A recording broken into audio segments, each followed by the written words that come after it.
بسم الله الرحمن الرحيم اللهم صل على محمد وعلى ال محمد كما صليت على ابراهيم وعلى ال ابراهيم انك حميد مجيد اللهم بارك على محمد وعلى ال محمد كما باركت على ابراهيم وعلى ال ابراهيم انك حميد مجيد۔ جیسا کہ ہم حیات الصحابہ کی درس میں چل رہے ہیں اور اس میں ہم بہت ساری باتیں سن چکے ہیں، جس میں ہم نے سب سے بڑی وہ ساری چیزیں سنی جس میں اللہ رب العزت نے اپنے آیتوں کے ذریعے اپنے نبی کی شان بتائی ہے، نبی کا مرتبہ بتایا، ہمارے حضور پاک صلی اللہ علیہ وسلم کا مقام بتایا ہے، اور اللہ نے آپ کی زندگی میں کامیابی ہم کو بتائی ہے۔ تو جو لوگ اس پر چلے ہیں، جن کو ہم صحابہ رضی اللہ عنہ کے نام سے جانتے ہیں، جنہوں نے اللہ کے نبی صلی اللہ علیہ وسلم کے ایک ایک عمل کو جو سن کر جان کر سیکھ کر کیا، عمل کیا، اپنی زندگی کو گویا کہ اللہ کے نبی صلی اللہ علیہ وسلم کی زندگی کے جیسا نمونہ بنایا ہے، تو اللہ رب العزت خوش ہو گئے، اور اللہ رب العزت نے اللہ کے نبی کے ساتھ صحابہ کی زندگی میں بھی کامیابی رکھی، جس کا تذکرہ اللہ رب العزت نے کلام پاک میں فرمایا، تاکہ قیامت تک کے آنے والے انسان کلام پاک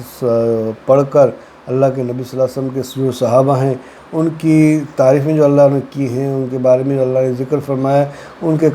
کامیابی کا ذریعہ اللہ نے بتایا ہے، وہ ہم سنیں اور اس کو عمل کرنے والا بن جاوے، تاکہ ہماری زندگی بھی اللہ اپنے صحابہ کے اللہ کے نبی صلی اللہ علیہ وسلم کے صحابہ کے طریقے پر چلنے والی بن جاوے، تاکہ ہماری دنیا بھی اور آخرت دونوں کامیاب بن جاوے، کیونکہ ساری کامیابی اللہ اور اللہ کے رسول کے صحابہ رضی اللہ عنہ کے زندگی میں بھی رکھی ہے، جس کا اللہ نے تذکرہ فرمایا۔ سنتے ہیں کہ اللہ نے کیا فرمایا ہے۔ اللہ تبارک و تعالیٰ کا نبی کریم صلی اللہ علیہ وسلم کے صحابہ رضی اللہ عنہ کے بارے میں فرمان۔ سورہ توبہ میں اللہ فرماتے ہیں، اللہ مہربان ہوا نبی پر اور مہاجرین اور انصار پر جو ساتھ رہے نبی کے مشکل گھڑی میں، بعد اس کے قریب تھا کہ دل پھر جائیں بعضوں کے ان میں سے، پھر مہربان ہوا ان پر، بے شک وہ ان پر مہربان ہے، رحم کرنے والا، اور ان 3 شخصوں پر جن کو پیچھے رکھا تھا، یہاں تک کہ جب تنگ ہو گئی ان پر زمین باوجود کشادہ ہونے کے، اور تنگ ہو گئے ان پر ان کی جانیں،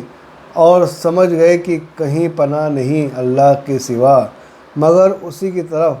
پھر مہربان ہوا ان پر تاکہ وہ پھر آئیں، بے شک اللہ ہی ہے مہربان رحم کرنے والا۔ یہ حدیث کا مفہوم ہے جو 3 صحابہ رضی اللہ عنہ کے اوپر اللہ نے جو وحی بھیج کر یہ اس چیز کو صحیح کروا دیا، اور آپ نے ان کی خطاؤں کو معاف کروا دیا، تاکہ اللہ کے نبی صلی اللہ علیہ وسلم اور دیگر صحابہ جو ناراض تھے، آپ کی ناراضگی دور ہو گئی، اور اللہ کے نبی صلی اللہ علیہ وسلم حالانکہ ناراض نہیں تھے مگر اللہ کے حکم کے انتظار میں تھے، منتظر تھے کہ اللہ کا کیا حکم آتا ہے ان کے بارے میں، تو اللہ نے یہ آیت کے ذریعے اس تینوں صحابہ کو اللہ نے معافی دلوا دی اور سب کے دلوں میں محبت دلوا دی۔ چلیے آگے بڑھتے ہیں۔ سورہ فتح کی آیت ہے جس کا ترجمہ ہے، تحقیق اللہ خوش ہوا ایمان والوں سے جب بیعت کرنے لگے تجھ سے اس درخت کے نیچے، پھر معلوم کیا جو ان کے جی میں تھا، پھر اتارا ان پر اطمینان اور انعام دیا ان کو ایک فتح نزدیک اور بہت غنیمتیں جن کو وہ لیں گے، اور اللہ زبردست حکمت والا ہے۔ آگے چلتے ہیں سورہ توبہ کی آیت کی طرف، اور جو لوگ قدیم ہیں سب سے پہلے ہجرت کرنے والے اور مدد کرنے والے، اور جو ان کی پیروی کرنے والے ہوئے نیکی کے ساتھ، اللہ راضی ہوا ان سے اور وہ راضی ہوئے ان سے، اور تیار کر رکھے ہیں واسطے ان کے باغ کہ بہتی ہیں نیچے ان کے نہریں، رہا کریں انہی میں ہمیشہ، یہی ہے بڑی کامیابی۔ اللہ رب العزت ہم سب کو بھی کامیابی کیا راستہ ہم کو بتاوے اور اس پر چلنے کی توفیق عطا فرماوے، جیسے صحابہ رضی اللہ عنہ چلے تھے، اللہ ہم کو بھی اس کی توفیق عطا فرمائے۔ چلیے آگے بڑھتے ہیں سورہ حشر کی آیت کی طرف، جس کا ترجمہ ہے، واسطے ان مفلسوں وطن چھوڑنے والوں کے جو نکالے گئے آئے ہیں اپنے گھروں سے اور اپنے مالوں سے، ڈھونڈتے آئے ہیں اللہ کا فضل اور اس کی رضامندی، اور مدد کرنے کو اللہ کی اور اس کے رسول کی۔ وہ لوگ وہی ہیں سچے، اور جو لوگ جگہ پکڑ رہے ہیں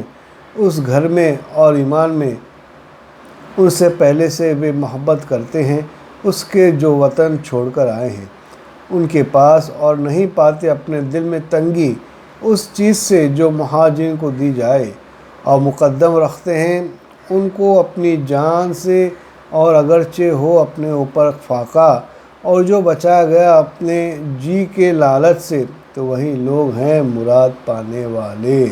یعنی کامیاب لوگ، جس کے بارے میں اللہ رب العزت نے سورہ حشر کی آیت میں سمجھایا ہے۔ چلیے آگے بڑھتے ہیں۔ سورہ زمر کی آیت ہے، اس کا ترجمہ ہے: اللہ نے اتاری بہتر بات کتاب آپس میں ملتی دہرائی ہوئی، بال کھڑے ہوتے ہیں اس سے کھال پر ان لوگوں کے جو ڈرتے ہیں اپنے رب سے، پھر نرم ہوتی ہے ان کی کھالیں اور ان کے دل اللہ کی یاد پر۔ یہ ہے راہ دانا اللہ کا، اس طرح راہ دیتا ہے جس کو چاہے، اور جس کو راہ بھلائے اللہ اس کو کوئی نہیں یعنی اللہ کی راہ کو بھلائے اس کو کوئی نہیں سجانے والا۔ ہم سب کی حفاظت فرماوے اور اللہ کی راہ پر چلنے کی توفیق عطا فرماوے۔ چلیے سورہ سجدہ کی آیت ہے جس کا ترجمہ سنیں گے: ہماری باتوں کو وہی مانتے ہیں کہ جب ان کو سمجھائے ان سے، پھر گر پڑے سجدے کر اور پاک ذات کو یاد کرے اپنے رب کی خوبیوں کے ساتھ، اور وہ بے حیائی نہیں کرتے۔ جدا رہتی ہیں ان کی کروٹیں اپنے سونے کی جگہ سے، یعنی جہاں سوتے ہیں اس کے بارے میں اللہ فرما رہے ہیں۔ پکارتے ہیں اپنے رب کو ڈر سے اور لالچ سے، اور ہمارا دیا ہوا کچھ خرچ کرتے ہیں۔ سو کسی جی کو معلوم نہیں جو چھپا دھری ہے ان کے واسطے آنکھوں کی ٹھنڈک، یعنی اللہ جنت میں اللہ نے کیسے انتظامات کیے ہیں، باغوں کے ذریعے، نہروں کے ذریعے، حوروں کے ذریعے، محلوں کے ذریعے، کیسے جس سے